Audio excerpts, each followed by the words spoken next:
Tēnā nau mai hoki mai ki tēnei o ngā pūnua pāho o te mātāwai. Ko mi Kailits tōku ingoa, ko au te kaiwhakataki o tēnei pūnua pāho no te tairāwhiti whānui ahau no whāngara me manga tuna. Kei taku taha Māui, ko taku manihiri i tēnei rā. Tēnā whakamohio mai ko Waikoe, nohea mai koe. Kia ora makaia. Ko Rewi Nankivell ahau. No te nehe nui o Ngāti Maniapoto. Ki te tāho tōku māma. Hoi anō, te taho tōku pāpā, no te tai tukurau, nāpui ki Ngāti Kahu. No reira, tēnei au mihi nei ki a koe, whakarite tēnei wā mā tātou. Tēnā koe Rewi, nau mai ki tēnei o ngā kaupapa nui whakaharahara a tātou, ki te mātāwai nei. Hei whakamohio no atu ki ngā kai whakarongo, ko Rewi, tō tātou kai tātari rangahau matua ki te mātāwai. So Rewi is our senior research analyst at Te Mātāwai, hence why we have him here as our manuhiri today. We have some very exciting kōrero for our hunga kai whakarongo I tēnei rā, I tēnei o ngā pūnua pāho. We are looking at Rewi's PhD research topic. Tēnā whakamohio mai, hea rātō pātai rangahau, and hea tau e whai ana I tēnei o ngā tohu Kairangi. O ka pai, hokana mahara ki te wā I whakaro au ki te uru mai ki roto I tēnei momo mahi. Ara ki te paratuhuarahi o te Kairangi, te tohi Kairangi nei. Ka tahi ka whakaro au, mona nā kōrero hāngai pūana ki te pūrākau. No reira, ko te pātai matua me ki I roto I nei momo mahi rangahau, te whakakohi nei nā kōrero pūrākau o tō mātou nei rohe, I roto hoki I tō mātou nei hapu o Ngāti Rora ki roto I te kuiti.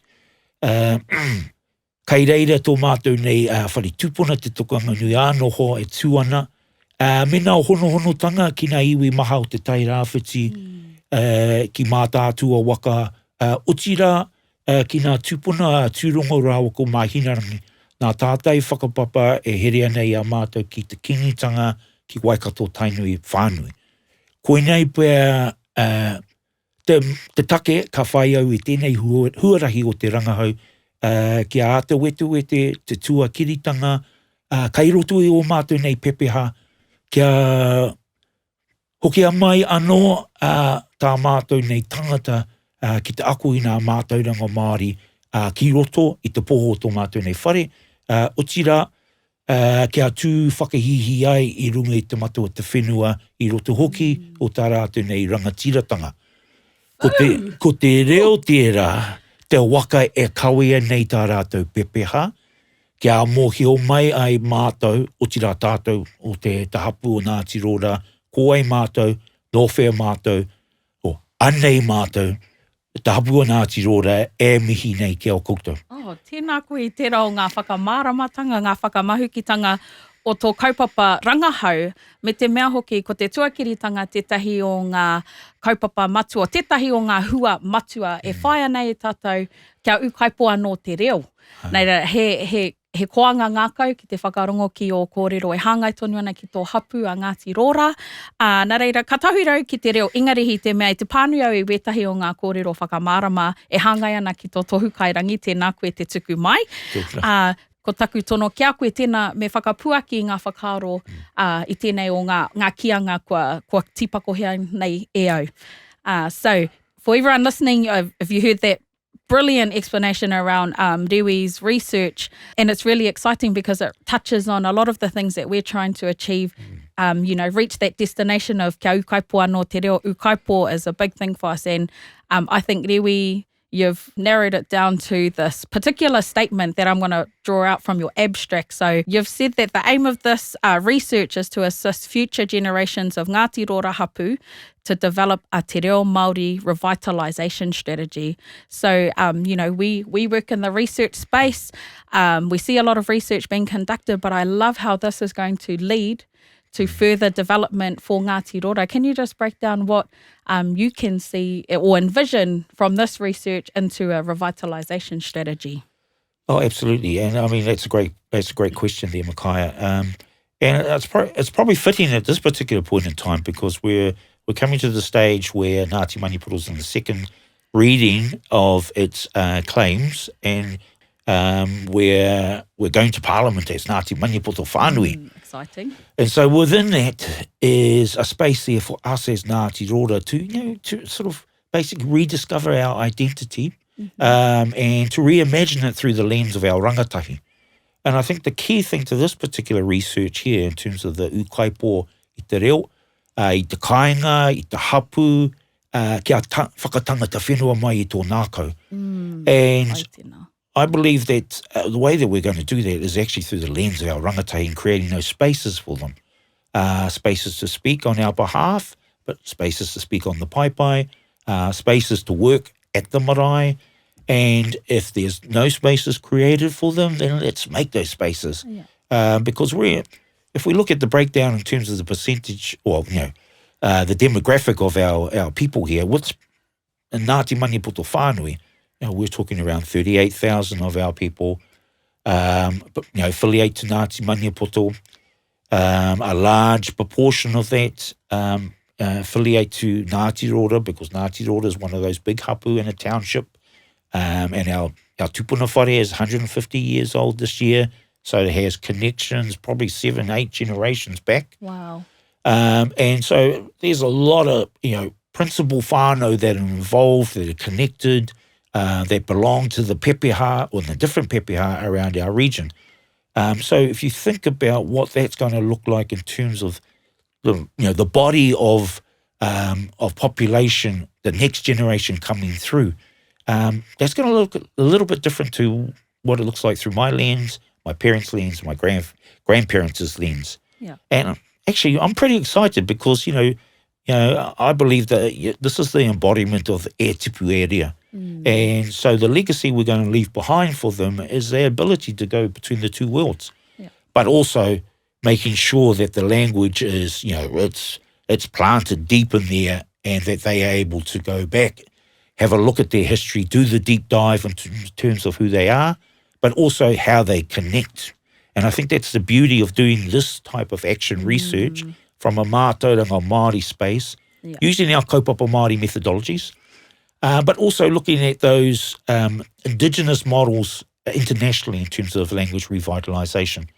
And how do we connect that all in together to make that into a package so that the rangatahi and the āpōpōtanga are able to sort of connect into that and make that their own. Yeah. And we're seeing good examples around the mutu of this happening, partly through the funding of Te Mātāwai, but also partly through the initiatives of some of the whakarau ora reo that's happening around the mutu here. And so my intention in terms of this research is going to be that founding document, or a document to help them, help us create that tuapapa, that foundation for us to move forward in this language revitalisation space. So that, when we get up to do our waiata, we've got a whole whare full, whole hapu full. When in the kitchen, we've got all of these workers, and the different domains on the marae and within our community, we've got people that have that mātauranga that's been passed down, understand why we do things through our tikanga, but also be able to communicate the rationale behind why we're doing things in te reo. That is super exciting because I think, I just love that point you raised around rangatahi and empowering rangatahi to drive this, and but also having those support systems, me te tuapapa, knowing that, I think the best place to make those mistakes are at home, learning, fumbling through things, and when you have pakeke or mātua who are supportive in the kāinga and the whārua, wherever you are practicing your reo Māori, you're practicing tikanga, it's always good to have that support system, but also encouraging, and I love that reclaiming space and real optimistic around actually being proud of where you come from, me taua tuakiritanga. Oh, absolutely. And I really think this rangahau is going to be a great example, I think, for other hapu to look at, and that's, I guess, one of the main purposes around our rangahau function at Te Mātāwai, Te Mātātupu is the name of our team, is that we're building this knowledge base around how to best support our whānau, how to empower our whānau, how to help them in this revitalisation journey. And it's cool that you're looking at a hapu scale because it provides that evidence, that base, but also it's coming from a haukainga perspective, which I think is something that is real rich in information. So you touched on a few things around rangatahi, implementation. What are some examples you can see? I know he whānau kōrero Māori, koutou ko tamariki, te katoa koutou. So you've got intergenerational transmission happening, not just in reo, but in mātauranga Māori, tikanga Māori. Can you just enlighten us, enlighten our kaiwhakarongo about how you achieve that? Because I know that's something we're all striving for. Can you just whakamarama mai wetahi o aua hononga and how that's going to be, I guess, fed through your rangahau, because I'm assuming it's going to be included. And that's about that weaving of the epistemology. So weaving of all of those pūrākau together to take us to this particular point. And I mean, you know, I come from very humble beginnings. Awesome, we all do, I'm pretty sure. I was brought up in Te Kuiti, even though I was born in Taranaki. And we spent a good 5 years there before my parents decided to move back to Te Kuiti to be closer to my grandparents, who were getting older and that, and just needed that extra support around them. So I got interested in things that happened at the pā, at Te Kuiti pā, because my grandparents became my babysitters. Yeah. And mum and dad were working hard at the back of the marae, as looking after the manuhiri, or looking after the manuwhiri, and preparing kai, and doing all of those things that hard workers do at the marae, looking after our guests. And my grandparents, because of their age, were in the front of the marae, looking after the ceremonial practices. So all of the things to do with the pōhiri and the tikanga and the reo, because they were native speakers. Unfortunately, I didn't have the reo, and they never spoke the reo to me. But I was able to observe some of the tikanga that took place on the marae. And now that I look back, because this is part of the reflective journey that I'm doing with my PhD thesis, is that some of those lessons in terms of the understanding how things work were actually carried out there on the front of the marae, and I got exposed to that. So I'm very, very fortunate to have that experience, very fortunate to have 3 generations, been involved with 3 generations in my whānau at any one time. And those older generations all spoke Māori. And once again, they never spoke Māori to us, but they spoke Māori around us. So, to each other and around us. So when I did start my journey later in life in terms of te reo, maybe 16, 17, 18, it was a pretty steep climb up that cliff. And, rua noi ho nā kupu, I puta mai. And there was a lot of whakamā in there. And I really had to deconstruct my own understanding of what tikanga was, what te reo was, all of the trauma involved in there, of successive generations of being denied speaking our language. So when I did unpack all of that and then reconstructed it, it turned into Terminator Rewi. No, not really. I just had some really good people around me that were positive influences. My mother especially, who encouraged me to keep going, because at times I couldn't see the light at the end of the tunnel, but I just persevered. And sometimes, the tortoise does get there in terms of that race. So I'm not the hare in the journey. I'm that tortoise plodding along. But eventually I got there in terms of being able to speak the reo. And I suppose that the defining point was in 1991 when I enrolled through the University of Waikato and did Tohu Paitai in that first year. And I had a lot of native speakers around me. The likes of Te Kahautu Maxwell and others, Ruben Collier, and who were either native speakers of te reo, but all brought up in the reo. And so being put in that rumaki environment my language skills exponentially just went boom. And so that gave me enough reo to have a basic conversation and to start a hui at the marae with a karakia. Because prior to that, my karakia were the extent of eta to amine. And I would sit down and, and so, but after the Tohu Paitahi experience and going on that journey, I realised there was so much I needed to do and so much I needed to learn to put in my kite that I just keep going and keep going and going. And I think that is so important to hear, all the challenges, how you, and I guess the rongoa, which I also thoroughly enjoyed around reading your abstract, is that you've got a real future focus, but also solution focus in terms of how you can whakaraura te reo at that hapu level. And it's through your experiences and that exposure. And like you said, wetahi o tātou, we're real fortunate to have, been with our grandparents, experiencing things. And at the time when you're, nohi, you don't really take it all in until you get older and you're like, oh my gosh, actually I do remember this, I do understand that. And that's what I think the beauty is of how you're using pūrākau mātauranga Māori. But I think also introducing, I'm not saying they're new concepts, but around new strategies around, takiwaru maki, immersion domains, which is also another outcome for te mātāwai, but also our approach on how we see ourselves reaching that goal under the mahi Māori. So I really like you've merged, te ao tawhito, te ao o naianei, and he hara keitua o te ao e māpara with, looking at rangatahi, but also in a reclaiming space. So it's not necessarily like, if you are disconnected, I know there's some of our whānau who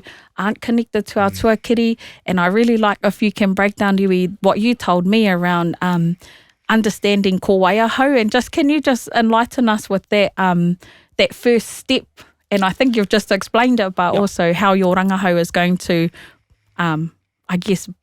expand on that. Oh, ka pai. So the ko waiahau, no whiahau, where am I from? Who am I, where am I from? And I suppose that really goes back to the childhood. Yeah. Being, because when we were brought up in Te Kuiti, we weren't just brought up in the township. Oh, so our whānau and our different whānau had, we've got farms, still have farms, and we would go out to the farm, we would walk the mountains, believe it or not, even do a bit of eeling. These highly manicured fingers. And at times my uncle would take us out pig hunting or shoot some possums. And I'm not saying that I'm an expert at any of that, but, just being exposed to that and their thinking and their talking and their stories relating back to who was the kaitiaki of this part of the whenua, what was the name of the tuna that lived in there, the taniwha. So even though it wasn't done in the reo, there was that sort of sense of connection. Right. And so that always sort of stuck with me in the back of my head, and every time I look at the maunga, I go, oh, that's right. Uncle said such and such was there, or that taniwha was there. Oh, be careful, that kaitiaki lives over there. And so that helped me in terms of being able to formulate my understanding of that kōwaio. And before I even got to the pepeha and the maunga, the awa, the hapu and all of that, and understanding what that means, I had to do that sort of deep dive in terms of who we are and why we're on that whenua and how long we've been on the whenua. And if we trace in our whakapapa back, we have an association with our community in our area for at least 500 years. Aye. And even longer if we go back to the time of Hoturoa and those generations or that first wave of migration here. But and so that whakapapa and that genealogy into where we come from, it's deep.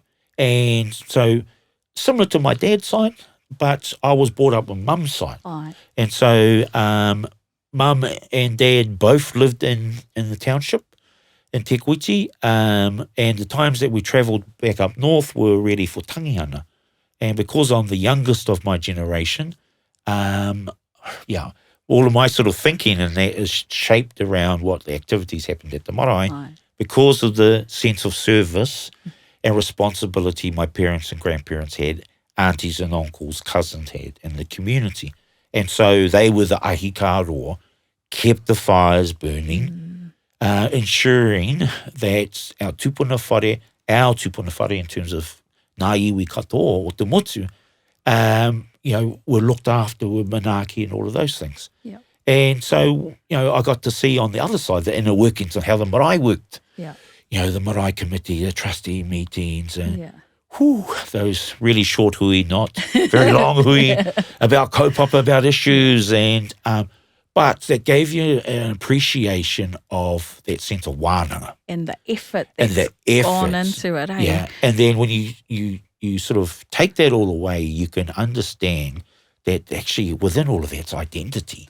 Yeah. So that's all of those deep connections into the whenua, into the maunga, the awa, and our food sources, our community and who we are, and those roots go deep.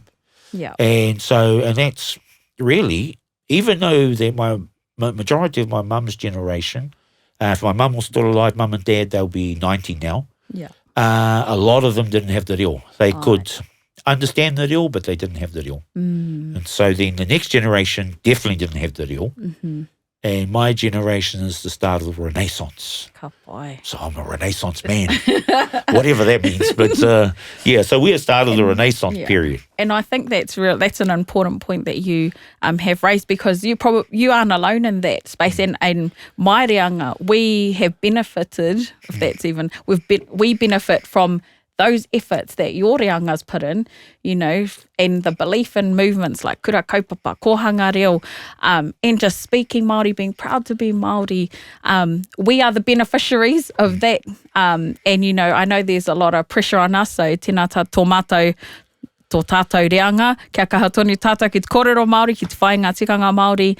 And I think that's a real valid point, because the efforts you have put in, like whether it's through the rangahau, through actually making sure that, o tamariki, he tamariki kōrero Māori, that me mihi ki te rao ngā mahi, i te mea he haipapa nui tērā, ki te whakaraura i tō tātou reo. And I love to hear, I love hearing about the challenges that you've faced, because all we see is Rewi, the kōrero man, whai kōrero, hāhi ringatu man, and it's really cool to hear about your journey and how it's led to this amazing achievement of reaching your, actually being accepted into the PhD program at Te Herenga Waka University. So, I think me mihi ki te rao ngā kaupapa. And so I think another thing you've talked about is tuakiri, connection, identity, the importance of mātauranga Māori in this whakarawara reo space. I guess the last big thing I would love for you to talk about is, there's the rangahau space, then you're moving into actually you've identified some of these key areas that need development. You've got a target group of rangatahi. How would you go about implementing a strategy? So it's one thing to create one, which we know this rangahau is going to lead into creating a hapu reo Māori revitalisation strategy. But implementation is huge. It's one thing to have a rautaki, it's another to implement. That's where the action and the goal is happening. So Rewi, enlighten us please around how you envision implementing this your strategy. And we can dream big. Because I know this rangahau, just to let everyone know, it's active, so it's still in motion. And what I want you to break down is that you've identified that this PhD will lead to a rautaki whakarawara reo mo te hapu o Ngāti Rora, e mihi ana kia koutou, but also you've stated in one of the objectives that you want to implement this strategy. So tēnā whakamohio mai, ki te hunga e whakarongo mai ana, maybe 3 key bullet points on how you envision the implementation of the strategy. Pātai tino pai tēnā, nā te mea, meheme kai te whakarauora reo i tō mātou nei hapu o Ngāti Rora, ko te kānohi kitea, te mea awhi nei i tautoko nei i tō tātou nei whakarauora reo. Ki te kore au, i hoki ki te kāinga, ki te kawe tēnei momo rautaki, ki te whakatauira mai ki a rātou te hunga, te renga e tupu ana, me pēhe tō tātou nei anga whakamua I roto I tēnei ao, kare tēnei whai kiko. Nō reira, koene te uero kei mua I au. Ai. Ki te hoke wawe atu ki te kāinga, ki te whakatinana hia nā mahi, kai roto I tēnei action research. Ai.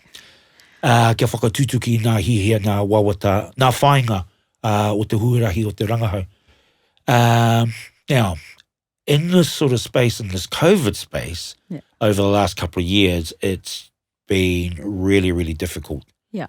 And it's about the safety of our whānau. In terms of the haumarutanga and our marae's been shut and the availability of people to interview and myself being immune compromised and whānau being immune compromised. So we've really had to tread carefully on this.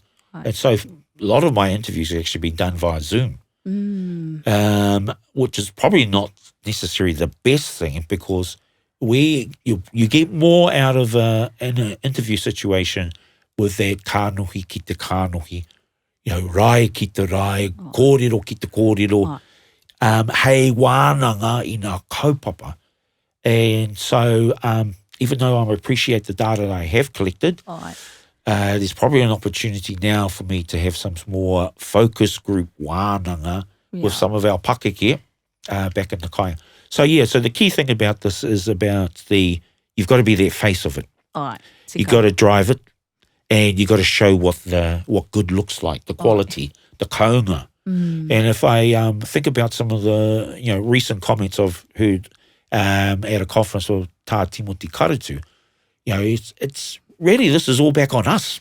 And if we want the real strategy to do well and survive, we've got to speak the reo in the kāinga, out in the hāpori, but also we've got to drive it. And we've got to show what that example of te reo speaker looks like.